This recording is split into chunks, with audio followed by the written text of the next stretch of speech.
Hello student, welcome back to Geet classes. So student, कैसे हैं आप लोग? आई होप आप लोग अच्छे होंगे, अच्छे से पढ़ाई कर रहे होंगे। स्टूडेंट, मैं आज आप लोगों के लिए लेकर आई हूँ ये पॉलिटिकल साइंस का वीवीआई क्वेश्चन। देखिए क्वेश्चन क्या है। टाइम वेस्ट नहीं करते, आज का क्लास स्टार्ट करते हैं। और अगर आप लोगों को इसका फुल पीडीएफ चाहिए तो मेरा इंस्टा ID गीत क्लासेस है, वहाँ से आप लोग ले सकते हैं। मैं फुल पीडीएफ 199 में देती हूँ, ठीक है। तो चलिए आज का क्लास स्टार्ट करते हैं। सुरक्षा परिषद में निषेधाधिकार मतलब वीटो क्या है? ठीक है, वीटो क्या है? सुरक्षा परिषद में निषेधाधिकार वीटो क्या है? ठीक है, क्लियर है?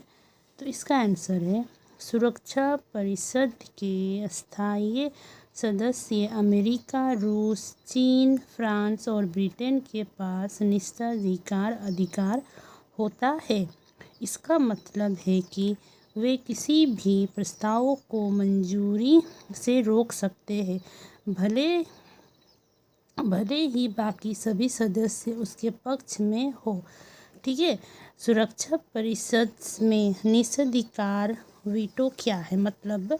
ठीक है, इसका मतलब होता है सुरक्षा परिषद के अस्थायी सदस्य जो है, जैसे अमेरिका है, रूस है, चीन है, फ्रांस है और ब्रिटेन के पास अधिकार होता है। इसका मतलब होता है वो लोगों का पास ऐसा अधिकार होता है, जैसे वो कोई भी अगर मंजूरी दे दिया है किसी भी चीज़ का, अगर फैसला हो चुका है, वो फैसला को वो लोग रोक देगा, चाहे उसका पक्ष में कोई हो या ना हो।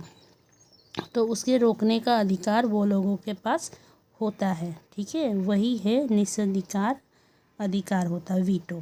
तो मैं फिर से आप लोगों को पढ़कर बता दे रही हूँ। सुरक्षा परिषद में स्थायी सदस्य अमेरिका, रूस, चीन, फ्रांस और ब्रिटेन के पास निषेधाधिकार होता है। इसका मतलब है कि वे किसी भी प्रस्ताव को मंजूरी से रोक सकते हैं, भले ही बाकी सभी सदस्य उसके पक्ष में हो या ना हो। ठीक है, ये है, क्लियर है? आई होप आप लोगों को समझ में आ गया होगा। और आज का दूसरा क्वेश्चन है, जल प्रदूषण के कौन कौन कारण हैं? जल प्रदूषण हम लोगों का कैसे होता है? जल प्रदूषण तो हमेशा पूछा जाता है, ये कभी लॉन्ग में पूछ लेता है, कभी शॉर्ट में पूछ लेता है। अगर आप लोगों से ये क्वेश्चन लॉन्ग में पूछा जाएगा तो आप लोगों को इसका आंसर लॉन्ग में देना है। अगर शॉर्ट में पूछा जाएगा तो आप लोगों को इसका आंसर शॉर्ट में देना है। ठीक है, तो देखिए इसका क्वेश्चन है, जल प्रदूषण के कौन कौन कारण है? देखिए, फैक्ट्रियों का गंदा पानी सीधे नदियों में छोड़ना। फैक्ट्रियों से जितना भी गंदा पानी निकलता है ना, सारा गंदा पानी फैक्ट्रियों में जाता है। ठीक है, फैक्ट्रियों का जितना गंदा पानी होता है ना, सारा नदी में जाता है। और नदी का पानी तो सप्लाई होता ही है, सब पीता है। ठीक है, खेतों में रसायन और कीटनाशक का उपयोग। खेतों में हम लोग रसायन का और कीटनाशक का उपयोग करते हैं, तो उससे भी पानी गंदा जल प्रदूषण होता है। घरेलू गंदा पानी और सजीव का नदी में बहाव। ठीक है, घरेलू गंदा पानी जितना भी होता है, हम लोग का गंदगी सब जाता है। देखते हैं ना आजकल नदी में भैंस गाय हुई डूबे रहता है, सब कोई घर का कचरा उचरा सब कोई वहीं पर जाके फेंक देता है, नदी में ही फेंक देता है। बहुत ही ज़्यादा फैक्ट्री का गंदा ना पानी, जितना कीड़ा मकोड़ा सब उसी में रहता है, तो जिससे जल प्रदूषण होता है ना, वही है जल प्रदूषण। जल प्रदूषण का तो मैं उतना आप लोगों से नहीं बताऊंगी, क्योंकि ये क्वेश्चन बहुत ही इजी है, आप लोग खुद ही लिख सकते हैं। तो फिर से मैं बता देती हूँ, एक बार पढ़ दे रही हूँ। जल प्रदूषण के कौन कौन कारण हैं? फैक्ट्रियों का गंदा पानी सीधे नदियों में छोड़ना। ठीक है, ये लिख लीजिएगा। खेतों में रसायन और कीटनाशक का उपयोग। खेतों में हम लोग रसायन और कीटनाशक का उपयोग करते हैं, वो लिख दीजिएगा।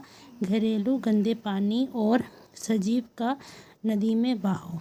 बस सिंपल, क्लियर है, इतना इजी है। आप लोग अच्छे से लिखिएगा। ठीक है, और अपने दोस्तों के साथ भी शेयर करिएगा। और प्लीज़ मेरे चैनल को सब्सक्राइब करिए, वीडियो को लाइक करिए, कमेंट करिए। अगर किसी भी चीज़ का नोट्स चाहिए तो कमेंट में बताइए, मैं आप लोगों को दूंगी। ठीक है, और वीडियो कैसा लगा वो भी बताइएगा, अच्छा लगा तो भी बताइएगा, नहीं अच्छा लगा तो भी बताइएगा, ठीक है। अगर किसी भी चीज़ का चाहिए आप लोगों को समझ में नहीं आता है तो कमेंट में बोलिए, मैम समझ में आता नहीं है, मैं फिर से समझा दूँगी। Okay bye, please like share subscribe.